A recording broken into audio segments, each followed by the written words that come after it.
तो स्वागत है आप सबको मेरे हिंदी यूट्यूब चैनल में। बच्चों, आप सब कैसे हो? आशा करती हूँ आप सब ठीक ही होंगे, है ना बच्चों। तो बच्चों, आज हम पढ़ेंगे लेसन नंबर 5, मेरा बचपन। ओके, ये मेरा बचपन किसका बचपन है? ये APJ अब्दुल कलाम का बचपन है। तो ये मेरा बचपन जो गद्य पाठ है ना, ये एक आत्मकथा है। आत्मकथा किसको कहेंगे? कोई भी लेखक के जीवन की आत्मविभक्ति को कहेंगे। इन लेखक के जीवन की आत्मविभक्ति को आत्मकथा कहेंगे। ओके, या जो भी लेखक के जीवन में जो भी एक्सपीरियंस होता है, जो भी अनुभव होता है ना, उसके बारे में लिखा जाता है। ओके, तो ये आत्मकथा कोई नहीं है, सिर्फ अब्दुल कलाम के बारे में है। ओके, तो आगे हम पढ़ेंगे कवि का लेखक का परिचय। लेखक के परिचय में यहाँ पर दिया गया है लेखक का नाम अबुल फ़कीर ज़ैनुल अब्दीन अब्दुल कलाम जी, ये इनका पूरा नाम है। तो क्वेश्चन में पूछा जाएगा कि उनका पूरा नाम क्या है, ये आपको लिखना है। उनका जन्म 15/10/1931 को हुआ था। तो वहाँ पर जन्मदिन का भी आपको याद रखना है। और ये बड़े वैज्ञानिक भी थे। APJ अब्दुल कलाम जी 25/7/2002 से लेकर 24/7/2007 तक क्या थे? हमारे देश के राष्ट्रपति थे। तो इनको राष्ट्रपति यानी आदर्श तथा जनवादी राष्ट्रपति भी कहा जाता है बच्चों। क्यों कहा जाता है? क्योंकि ये हमारे भारत के करोड़ों करोड़ों लोगों के लिए वे क्या करते थे? प्रेम की भावना रखते थे। ये जनता के लिए प्रेसिडेंट थे, ये देश के लिए नहीं थे, ये जनता के लिए जो थे वो राष्ट्रपति बने थे। इसीलिए क्या है? जनवादी राष्ट्रपति कहा जाता है। Okay, president of public nationalism. Okay, तो हमारे इन करोड़ों करोड़ हृदयों में ये प्रतिष्ठित थे। ओके, कलाम जी अपने 82 यानी 82 वर्षों की उम्र में भी अनेक सामाजिक प्रगतिशील आंदोलनों में अत्यंत सक्रिय रहे। हर एक आंदोलन में क्या करते थे वे? इन्हें सोशल प्रोग्राम्स में है ना, वे हिस्सा लेते थे। ओके, और बच्चों तथा युवकों के चैतन्यशील एवं बहुमुखी व्यक्तित्व के निर्माणार्थ आपके नए अभियान का मंत्र था। इन्होंने जो एक अभियान चलाया था जिसका नाम था, यानी जो मिशन उनके नाम से जो भी चल रहा है। ओके, किसके लिए? बच्चों और युवकों के चैतन्यशील यानी उनको जागरूकता करने के लिए और उनके व्यक्तित्व मतलब पर्सनालिटी को बिल्ड करने के लिए, निर्माणार्थ मतलब बिल्ड करने के लिए उन्होंने क्या किया? एक अभियान का मंत्र था, उनका एक अभियान का मंत्र था कि मैं क्या दूँ। ओके, तो स्व परिवर्तन की ओर उन्मुख इस अभियान का उद्घोष था। स्व परिवर्तन, स्व यहाँ पर दिया गया है, ये परिवर्तन अलग है। ओके, अलग शब्द है और स्व अलग शब्द है बच्चों। तो परिवर्तन के आगे यह स्व लगाने से, स्व जो लगाया गया है ये उपसर्ग है। ओके, स्व परिवर्तन मतलब अपने आप को बदलने के लिए। अंडरस्टैंड? तो स्व का मतलब होता है खुद को बदलना, अपने आप को बदलना, अपने को बदलना, ये इसका मतलब होता है। तो स्व परिवर्तन की ओर उन्मुख यानी झुकने वाला इस अभियान का उद्घोष था, ऐलान था कि ईमानदार कार्य एवं ईमानदार का नाम। तो इनका कहना था जो व्यक्ति ईमानदारी से काम करता है उसका नाम ईमानदारों में से लिया जाता है। ओके, होमपाल भी एक अभियान का नाम है। इसका अर्थ होता है कि एक वर्शिप यानी इबादत, काम करना, ईमानदारी से काम करना भी क्या है? एक इबादत ही होती है। तो होमपाल अभियान द्वारा आप बचपन ही से इन सवालों को बोना चाहते थे। तो APJ अब्दुल कलाम जो है इस अभियान, इस मिशन के द्वारा जो है अब बचपन से ही कुछ सवालों को बोना चाहते थे। वो सवाल ये थे कि मैं देश के लिए क्या दे सकता हूँ, समाज एवं परिसर के लिए क्या कर सकता हूँ। ये क्वेश्चंस ये खोजते रहते थे कि देश के लिए क्या देना है। ओके, आप लोगों ने सुना है कि इन्हें देश के लिए क्या देना है, मतलब कई जो जैसे कि साइंटिस्ट है, लेखक है, साहित्यकार हैं, वैज्ञानिक हैं, उन लोगों ने क्या किया है? देश को कुछ ना कुछ दिया है ना। तो यही वे बड़े बनकर कुछ ना कुछ अपने देश के लिए करना चाहते थे। तो ये जागरूकता आज के युवकों के मन में जगाना चाहते थे। इसीलिए इस अभियान के लिए ये घोषणा किए थे कि मैं देश के लिए क्या दे सकता हूँ और समाज और परिसर के लिए भी क्या कर सकता हूँ, ये उनमें जगाना चाहते थे। ये क्वेश्चन को इन प्रश्नों को वे आने वाले पीढ़ियों के इन युवकों के दिलों में जागरूकता करना चाहते थे। ओके, तो अब हम चलेंगे पाठ का आशय। भारत के राष्ट्रपति कलाम जी का जीवन सादगी का मिसाल था।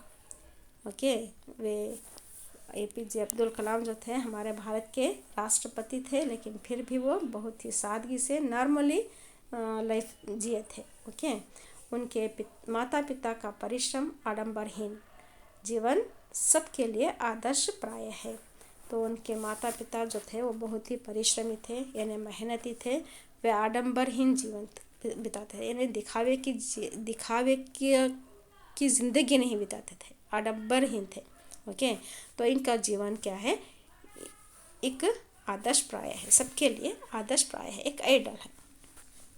उनके परिवार अतिथियों की सेवा से संतृप्त रहता था, यानी जो भी मेहमान उनके घर को जाते थे, उनके परिवार में जाते थे, तो हमेशा खुश हो जाते थे, क्योंकि वे मेहमान नवाजी खुशी खुशी करते थे। ओके, उनका परिवार धार्मिक एकता को मानता था। धार्मिक एकता यानी हमारे भारत में है ना, बहुत सारे धर्मों के लोग होने के बावजूद क्या है, हम सभी धर्मों को क्या करते हैं, सम्मान करते हैं। ओके, तो सभी धर्म हमारे लिए एक ही है। ओके, तो ये इनका परिवार APJ अब्दुल कलाम का जो परिवार था, सभी धर्मों को वो एक मानते थे। और बच्चों के चैतन्यशील बहुमुखी व्यक्तित्व, यानी उन्होंने जिस प्रकार से अपने बच्चों के पर्सनालिटी को बढ़ाया, उनका निर्माण किया था, इसके लिए आदर्श व्यक्तियों की जीवनी प्रेरणाप्रद है। तो इसके लिए वो जो भी माँ बाप ही जो अपने बच्चों को अच्छी तरह से पालन पोषण करते हैं, तो ये इन अब्दुल कलाम जी के जो माता पिता हैं वो एक आदर्श है, आदर्श यानी उनसे प्रेरणा पा सकते हैं। सभी माता पिता जो है इन आशिया अम्मा से और इनके पति जैनुलब्दीन से जो है उनसे प्रेरणा पा सकते हैं। ओके बच्चों, आप सब तो यहाँ तक पाठ का आशय समझ में आ गया होगा। तो अब हम चलेंगे पाठ का सारांश। APJ अब्दुल कलाम का जन्म तमिलनाडु रामेश्वरम कस्बे में हुआ था। ये आपको याद रखना है, एक मार्क्स क्वेश्चन में आएगा। इनके पिता जैनुलब्दीन बुद्धिमान और उदार व्यक्ति थे। तो ये आपको याद रखना है, उनके पिता जो थे, उनके पिता का नाम यहाँ पर दिया गया है। वे बुद्धिमान भी थे और उदार व्यक्ति भी थे। उदार व्यक्ति मतलब वे दूसरों की सहायता करते थे। ओके, और वे दूसरों का उपकार करते थे। ओके, तो इस प्रकार से वे उदार व्यक्ति कहा जाता है उनको। उनकी माँ आशियम्मा जो है उनकी माता का नाम है। ये एक आदर्श पत्नी थी, उनकी आदर्श जीवन संगिनी थी। जीवन संगिनी का मतलब भी पत्नी ही होता है बच्चों, यहाँ पर कंफ्यूज ना कर लें। ओके, जीवन संगिनी का मतलब पत्नी होती है। जीवन संगिनी किसकी थी, जैनुलब्दीन की थी, ये आपको याद रखना है। ओके, समाज में उन्हें आदर्श माना जाता था। और कलाम का परिवार रामेश्वरम की मस्जिद वाली गली में रहता था। उनके पिता एक आडंबरहीन व्यक्ति थे, ये मैंने पहले ही आपको बता दिया है। ओके, और सभी अनावश्यक और एवं आयशो आराम वाली चीज़ों से दूर रहते थे। आडंबरहीन यानी दिखावे की ज़िंदगी नहीं बिताते थे। वो क्या करते थे, अनावश्यक चीज़ों से, यानी जो चीज़ें उनके लिए ज़रूरत नहीं थी, ऐसी चीज़ों से वो दूर रहते थे। और जो आयशो आराम वाली चीज़ें होती हैं, जैसे कि गाड़ी, बंगला, फर्नीचर, जो भी घर में सजावट की चीज़ें जो होती हैं ना, ऐसी चीज़ों से भी वो दूर रहते थे। पर घर में सभी आवश्यक चीज़ें समुचित मात्रा में सुलभता से उपलब्ध थी। इन्हें जो ऐशो आराम की चीज़ें जो होती थी वो नहीं रहती थी, बल्कि जो ज़रूरी चीज़ें होती थी, जो खाने पीने की, पहनने ओढ़ने की जो भी चीज़ें होती थी, वो उनके घर में हमेशा रहती थी, यानी आसानी से मिल जाती थी। इस तरह कलाम जी का बचपन जो है बहुत ही निश्चिंतता से और सादगी में बीता था। तो इस तरह उनके घर में जो है किसी बात की कमी नहीं थी, खाने पीने की, पहनने ओढ़ने की किसी बात की कमी नहीं थी। इसीलिए उनका बचपन, यानी कलाम जी का बचपन जो है बहुत ही निश्चिंतता, यानी किसी भी चिंता किए बगैर, किसी भी चीज़ की चिंता किए बगैर उनका जीवन जो है बहुत ही नॉर्मली बीता, सादगी से। ओके, भौतिक एवं भावनात्मक रूप से, भौतिक यानी फिजिकली हो या इमोशनली हो, दोनों दृष्टि से उनका जीवन जो है बहुत ही नॉर्मल बीता था। ओके बच्चों, यहाँ कलाम जी अपनी माँ के साथ ही रसोई में नीचे बैठकर खाना खाया करते थे। आशिया माँ कलाम जी के सामने केले का पत्ता बिछाती और फिर उस पर चावल एवं सुगंधित स्वादिष्ट सांभर डालती, साथ में घर का बना अचार और नारियल की ताज़ी चटनी भी डालते। देखिए बच्चों, यहाँ से आपको जो आंसर आएगा, ये आंसर है, इसको आप याद कर लेंगे तो ये 2 मार्क्स का होगा। ओके, तो ये अचार और नारियल की ताज़ी चटनी भी होती थी, यहाँ तक आपको याद करना है। ओके बच्चों, ये 2 मार्क्स का आंसर होगा। रामेश्वरम का प्रसिद्ध शिव मंदिर उनके घर के पैदल 10 मिनट की दूरी पर ही था। उनका जो घर था वो रामेश्वरम मंदिर जो था वहाँ से 10 मिनट की दूर पर ही था। ओके, पैदल ही चलकर जाते थे। अपने मोहल्ले में रहने वाले हिंदू परिवार के साथ वे मिलजुल कर रहते थे। वैसे तो उनके मोहल्ले में बहुत ज़्यादा से ज़्यादा मुसलमान भी रहते थे, लेकिन सबके साथ वो मिलजुल कर भी रहते थे। ओके, और कलाम जी के पिता उन्हें नमाज के लिए साथ ले जाते थे। रामेश्वरम मंदिर के सबसे बड़े पुजारी लक्ष्मी नारायण यानी पक्षी लक्ष्मण शास्त्री जी मेरे पिताजी के अभिन्न मित्र थे। ओके, तो ये आपको याद रखना है, ये जैनुल अब्दीन के ने कलाम जी के पिता के अभिन्न मित्र थे, ये आपको याद रखना है, इनका नाम याद रखना है। सवाल आएगा कि रामेश्वरम मंदिर के सबसे बड़े पुजारी डैश थे, या पक्षी लक्ष्मण शास्त्री जी पिताजी के क्या थे, अभिन्न मित्र थे। ये मैजर फॉलोइंग में भी आ सकता है, ये आपको याद रखना है। वे आपस में आध्यात्मिक मामलों पर चर्चाएं करते रहते थे। आध्यात्मिक यानी आत्मा से जुड़ी हुई बातें करते थे। ओके, चर्चा करते थे। ओके, जब मैं प्रश्न पूछने लायक बड़ा हुआ तो ये इनसे सुनते, दोनों से सुनते थे कि वो आध्यात्मिक मामलों पर जब चर्चाएं करते थे तो ये भी क्या करते थे, जब वह बड़े हुए तो अपने पिताजी से उन्होंने नमाज के प्रासंगिकता के बारे में पूछा।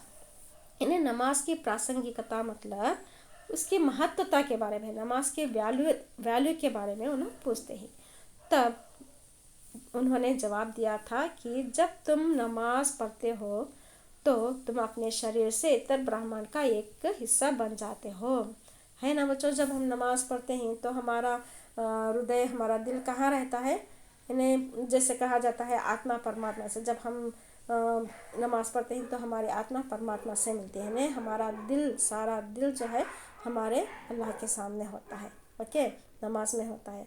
तो ऐसे समय में क्या होता है, दौलत, आयु, जाति, धर्म, पंथ का कोई भेदभाव नहीं होता। उस समय जो है जब हम नमाज पढ़ने लगते हैं तो ये सारी चीज़ों से, कौन सी दौलत से, आयु से, जाति धर्म से, भेदभाव से, है ना, हम पूरी तरह से पाक हो जाते हैं। ओके, तो इस तरह ये नमाज के प्रासंगिकता के बारे में अब्दुल कलाम जी को समझाते हैं।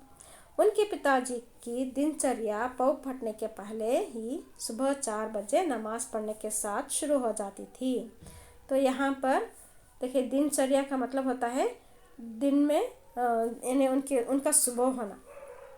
ओके, दिनचर्या और पौ फटने का मतलब होता है प्रभात होना यानी अर्ली मॉर्निंग। ओके, तो इनका जो दिन कब शुरू होता था, अर्ली मॉर्निंग में, सुबह के 4 बजे के नमाज के पहले। ओके, तो जब वो सुबह के 4 बजे नमाज पढ़ने के साथ साथ क्या करते थे, अपने कामों को शुरू करते थे, काम किया करते थे। ओके बच्चों, नमाज के बाद नारियल के बाग को जाकर वे क्या करीब 10 दर्जन भर, दर्जन यानी 1 दर्जन बोलते ना, तो दर्जन भर नारियल कंधे पर घर उठाकर घर लौटते और उसके बाद नाश्ता करते थे। ओके, तो आप सबको ये यहाँ तक समझ में आ गया होगा। ठीक है, अब हम पढ़ेंगे यहाँ, कलाम जी अपने विज्ञान एवं प्रौद्योगिकी की सारी जिंदगी में अपने पिताजी की बातों का अनुसरण करने की कोशिश की। देखिए यहाँ पर लिखते हैं कि उन्होंने वे एक बड़े विज्ञानविद थे और प्रौद्योगिकी यानी टेक्नोलॉजी टेक्निक ओके उन्होंने साइंस और टेक्नोलॉजी को सीखा था, पढ़ा था। ओके, तो ऐसी ज़िंदगी में, इस टेक्नोलॉजी की ज़िंदगी में वे अपने पिताजी की बातों का अनुसरण करने की कोशिश करते थे। अनुसरण करना, उनके पिताजी जो भी उनके प्रोत्साहन करते थे उनके कामों में, उनके बातों के लिए, ज़िंदगी की जो भी सच्चाई के बारे में वो बताते थे, उसके बारे उनकी बातों का अनुसरण यानी अमल करने की कोशिश करते थे। उन्होंने बुनियादी सत्य जो बेसिक सच्चाई होती है, ओके, जो जीवन की सच्चाई जो होती है उसको समझने का भरसक प्रयास किया है। भरसक यानी पूरी तरह से प्रयत्न किया है। जीवन की सच्चाई के बारे में वो पूरी तरह से समझने की कोशिश की है।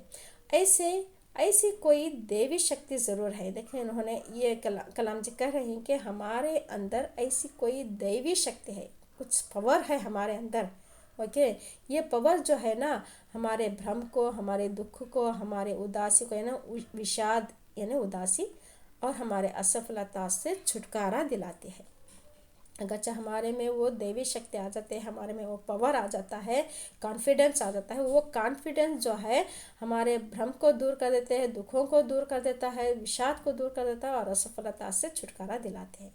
तो ये इनका कहना है।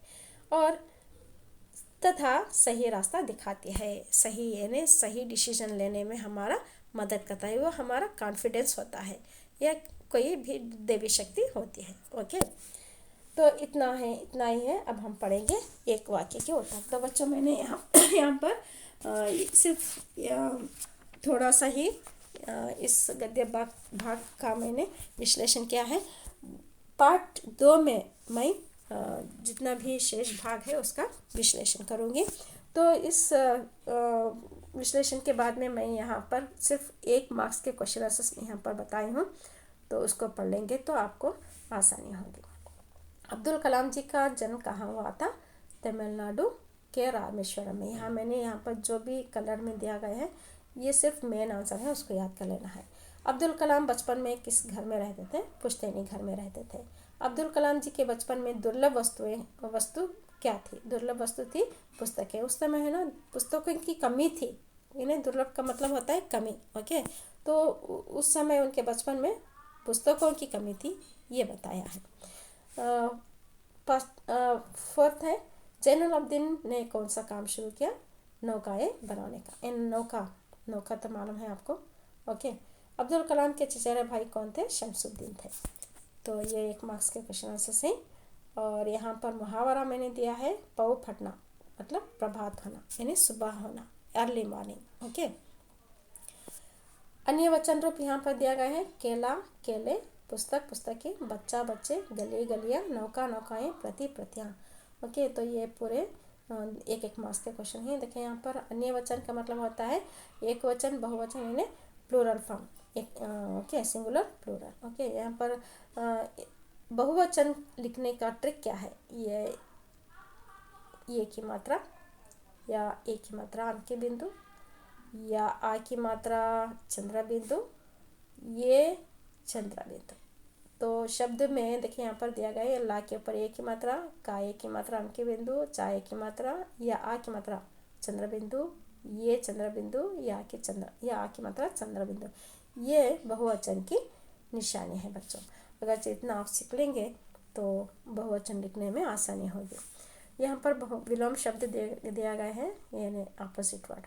बहुत, थोड़ा, शाम सुबह, सफल असफल, अच्छा बुरा, बड़ा छोटा, अपना पराया। ओके, तो ये रहे विलोम शब्द। जोड़कर लिखना, मेरे पिता जैनुल अब्दीन थे, मद्रास राज्य तमिलनाडु में। शमसुद्दीन चचेरे भाई थे, यानी किसके चचेरे भाई थे? अब्दुल कलाम के। ओके, अहमद जलालुद्दीन अंतरंग मित्र थे, ये इनके बहुनवी बाद में बने, और फिर भी वो अंतरंग, ओके, मतलब क्लोज फ्रेंड थे। पक्का दोस्त रामानंद शास्त्री, किसके पक्के दोस्त थे? इनके पिता के पक्के दोस्त थे, ये आपको याद रखना है। ओके, तो आगे है रिक्त स्थान। आशियम्मा उनकी आदर्श जीवन संगिनी थी। रामेश्वरम प्रसिद्ध तीर्थस्थल है। पुजारी लक्ष्मी पक्षी लक्ष्मण शास्त्री जी मेरे पिता के अभिन्न मित्र थे। अखबार एजेंसी को अकेले शमसुद्दीन ही चलाते थे। अहमद जलालुद्दीन की जोहरा के साथ शादी हुई थी। तो ये जो यहाँ पर मैंने आंसर को रेड में बनाया है उसको याद कर लीजिए। वाक्य में प्रयोग कीजिए। जीवन संगिनी, कस्तूरबा गांधी एक आदर्श जीवन संगिनी थी। पुश्तैनी, हमारा पुश्तैनी घर मंगलूर में है। प्रसिद्ध, प्रेमचंद एक प्रसिद्ध कहानीकार है। दिनचर्या, अच्छे स्वास्थ्य की पहली शर्त है दिनचर्या, यानी सुबह सवेरे अर्ली मॉर्निंग जो को भी उठता है वो स्वस्थ रहता है, इसका मतलब है। संतुष्ट, संतुष्टि एक ऐसा धन है जिसके अभाव में मनुष्य हमेशा चिंताओं में घिरा रहता है। मतलब संतुष्ट की कमी, खुशी की कमी जिसके पास है वो हमेशा चिंता में रहता है। और संतुष्टि ही एक धन है। ओके, खुश रहना एक धन होता है। वो संतुष्ट नहीं होता, वो चिंताओं में डूबा रहता है। पर्यायवाची शब्द, समानार्थक शब्द दोनों एक ही होते हैं। ओके, एक प्रकार से मीनिंग भी कहा जाता है बच्चों। ओके, तो घर का पर्यायवाची शब्द है मकान। बुनियादी का पर्यायवाची आधार। शाम का पर्यायवाची सांझ। शरीर, तन, दोस्त, मित्र, ये सारे पर्यायवाची शब्द है। इसको आप याद रख लेंगे। ओके, तो अगले भाग में मैं जो है इस गद्य पाठ का जो शेष भाग है उसका मैं विश्लेषण करूँगी और साथ में उसके क्वेश्चन आंसर्स भी मैं आपको बताऊँगी। जो बड़े क्वेश्चन आंसर्स होते हैं उसको मैं बताऊँगी। तो अगले वीडियो तक के लिए धन्यवाद बच्चों। अगर से मेरी वीडियो आपको पसंद आ गई है तो प्लीज़ शेयर करें, सब्सक्राइब करें, ओके, लाइक करें। ओके, तो अगले वीडियो तक के लिए धन्यवाद।